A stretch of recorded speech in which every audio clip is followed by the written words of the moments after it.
Hello, my lovelies. It is Bobby and John. Hey, guys. Back for another episode. And I just want to give a real quick update. So on Facebook and Instagram, I posted a kind of teaser of what I was going to be doing this week, which was the Texas Moonlight Murders. After digging, there is so much in those that I want to make sure I get it fully correct and I'm not missaying anything or anything like that. So we're going to have to delay that one.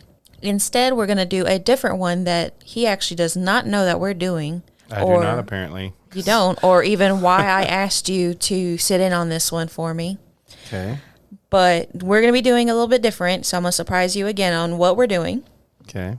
But first, it's spooky season. It is. And spooky season means a lot for us. Right. We have the halls of horror that we are working with, laughing at people who are getting their scare on. Not saying that it's funny, but it's funny. Like, the different reactions is funny. It's hilarious. And it's just weird how the different rooms will get people.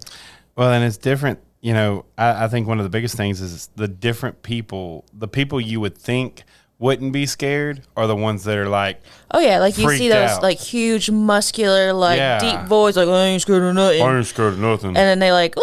And they come out and they're like crying. Yeah. And I mean, and like I said, the different rooms, like you think, oh, this room to me is the scarier one, and then they'll just walk through that one.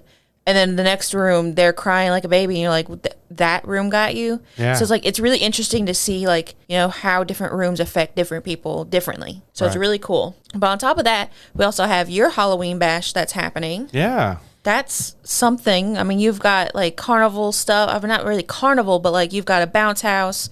You've got some vendors happening with some trick-or-treating, like carnival games, face painting, all kinds of different businesses and individuals and churches and stuff that are passing out candy, and all of it live music, all of it leading up to heading out to the halls of horror. Yeah. And one of the most amazing things I think about it is that it is completely free for businesses to just show up and set up. Right. And it's completely free for kids to come in. Yeah, because, you know, most things these days you have to pay to either get in, or the business have to pay for their table, you know, what have you. It always costs someone somewhere. Right. And this is like completely free for the community, completely free for the businesses to set up. You just, you know, you say, hey, I want to be a part of it. Boom, you're there. That's it. Hey, I want to go to that. Boom, you go. It's going to be fun for everybody. Last year was a blast. This is the second time we're doing it, and I'm looking forward to more people and more fun this year than last year. Oh yeah, and I think it will grow. Yeah. I think this is just now catching on, and it's going to be big. Absolutely. Okay, so let's get into it. Are you ready? I'm ready. What's the surprise? The surprise. It's a ghost story. It's a ghost story. In honor of spooky season. Okay. It is the kissing statue. Oh, we're doing that one now? Yes, we are. Okay. See? Now you kind of understand why I wanted you for this one. So this is it is a ghost story, but it's also a lover story. Like it's not scary in the ways of some of my past ones are, which I was going to say this one for Valentine's Day, but yeah, well, I can't wait anymore. That's it. Because it's really, really close. Oh, yeah. So it is in the Forest Lawn Cemetery in Beaumont, Texas, which another famous legend that we just recently covered is also located. We are talking, of course, about the Big Bopper. If you missed that episode or any previous episode, you need to go back and listen to all of them. But the Forest Lawn Cemetery in Beaumont, they're having they have a bunch of stuff going on over there. Supposedly the whole kind of cemetery is kind of haunted. Right. But particularly this statue, which is known as the kissing statue. So when you walk upon it, and you can go during the daytime, it's this man and woman in a very loving embrace. And it is said, I've actually not gone out there. I don't know if you have. I have not. So we need to do that. Yeah. But they're apparently supposed to be like so lifelike from, you know, the way their clothes kind of just drape, just so lifelike, and their skin, apparently you can see the veins, and I mean obviously there have been some erosion and things like that on it, but it is still like, it literally looks like two people frozen in time. Right. So do you actually know the legend of them? I do not. Okay. So the statue itself stands alone in the center of the subdivision of the cemetery with absolutely no plaques, no information, no nothing. It is simply just a statue. Okay. And it is surrounded by a short hedge to cover the cement platform that it stands on. So what is you're supposed to do, it is said that if you go around midnight, so there's conflicting things. It's either around midnight and has to be a full moon, some say, and you drive behind the statue because there is a pathway, like a roadway that you can drive behind the statue. Okay. So you drive up behind the statue and you shine your lights on the two lovers. And you're said to shine your lights there, and then they will start to slowly come closer and will actually kiss. Huh. One commenter on a post, he said, "My wife and I went out there for the first time back in 2014. It was a little after 10 p.m. when we got there, so not midnight. It took about 5 minutes to find the statue, so it's very easy to find. We pulled up, sat there with the headlights on for about a minute or so, and nothing was happening. So I turned the lights off and then back on. Nothing. Flashed the lights. Nothing. Turned the brights on, and still nothing. We kept saying to each other that we weren't seeing anything, so with the lights still on, we sat for a few minutes just staring, and then we were both freaking out. Just thinking about it gives me the chill bumps. What I saw was the woman's head turning side to side in a kissing motion, and I saw the man's hand rubbing up and down her back. Right. What my wife said she saw was them both in the kissing motion, and then they stopped, and the man turned and looked at us. So that's what she saw. Right. Now I know it's a statue, so clearly it's a mind thing, but what we experienced was mind-blowing and creepy. And I like that he said, they actually tried and tested the different lights. Like they went, nothing was happening. Okay, well, let's try higher lights, the high beams. Let's try flashing the lights. Let's try, they tried different things, which is one thing that I really like that, they were trying to experiment on this thing. Another comment on one of the videos that was out there, that person said that, in the video, your headlights are too bright. You have to have them down low and very dim, and then you can see the movement. And he said that, yes, they do see, or the person said, yes, they do move. Right. They were there 28 years ago, and this was about 10 months ago, so it's basically 29 years ago. Okay. During a birthday party with one of the nieces. We stood out there for about 30 minutes. It's fascinating. I saw their heads turn left and right. I saw them looking at each other, and I saw his arm move too, and them kissing. If you do it right, then you can see it. And then another commenter right underneath it says you're supposed to do it on a full moon, and you're not supposed to have the headlights on. So, there's different, right, conflicting things on what actually you're supposed to do.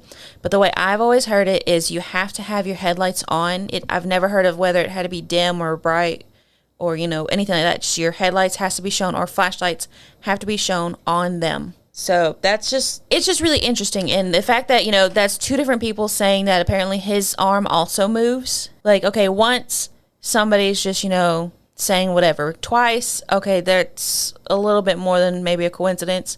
And there have been many people who have seen this statue move. That's why it's such an urban legend around here, because many people have seen something. So this statue, it's not a grave marker. It's just a statue. It is just a statue. Okay. I could find absolutely nothing on who made it, where it came from. I couldn't find anything. And I've been digging for a very long time. I've had this since season 1. See, that's one of those things that weirds you out when, you can't find any information on why the statue's even in the daggum park. It's just there. And I mean, maybe the cemetery owners know. Maybe. I mean, I'm sure they know where it came from, but yeah. As far as internet-wise, I could find nothing. I have searched it since season 1 because, of course, when doing this, podcast, I'm like, hey, spooky things near me. Right. I've looked. So I knew about this from way early on. Yeah, and I remember those first days, and that's one of the first things that ever pops up. Yeah. Every time, it's the kissing statue. It's like top 10 scary things. Right. Kissing statue. Top 10 haunted things. Kissing statue. Right. That comes up so often.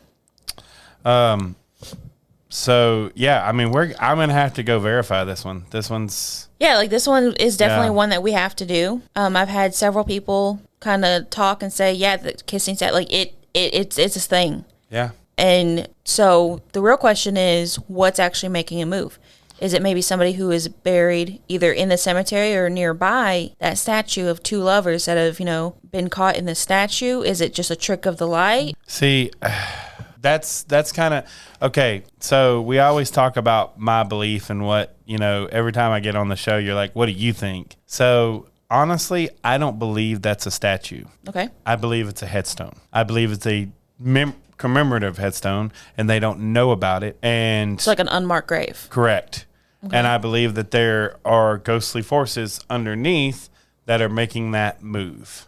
Some two lovers are buried there. I could almost bet my money on it, but that's what I think.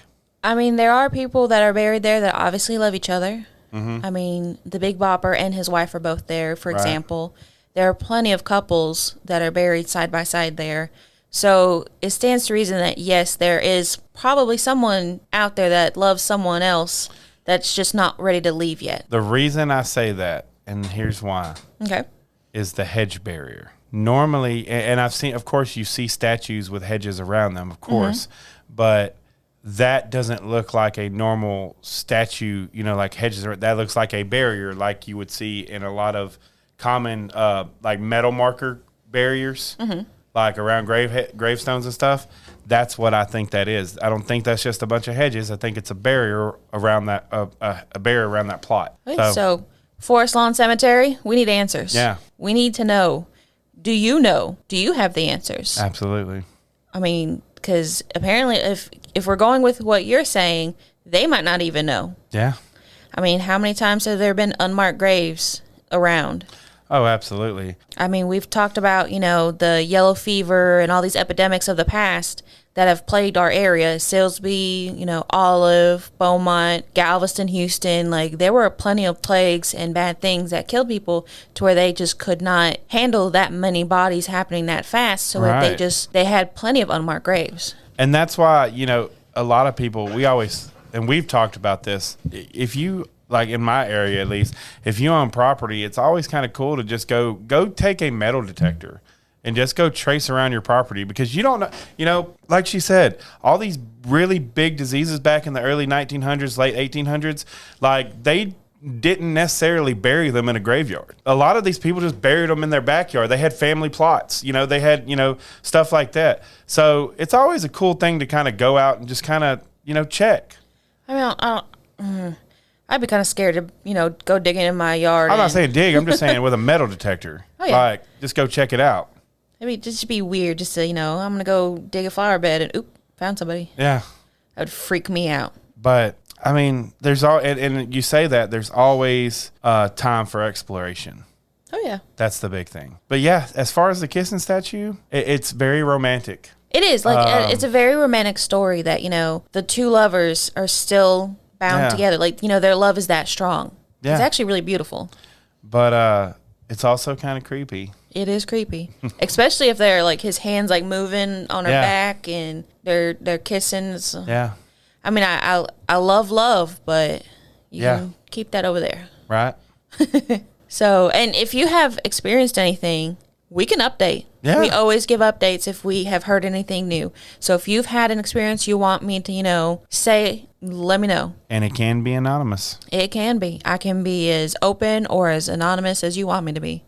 I can give your name, I can give your city, or I can just say someone. And how can they do that? Well, they can message me on Facebook, Instagram, TikTok, really anywhere at HTT Listen Closely. Or you can also email me, httlistenclosely@gmail.com.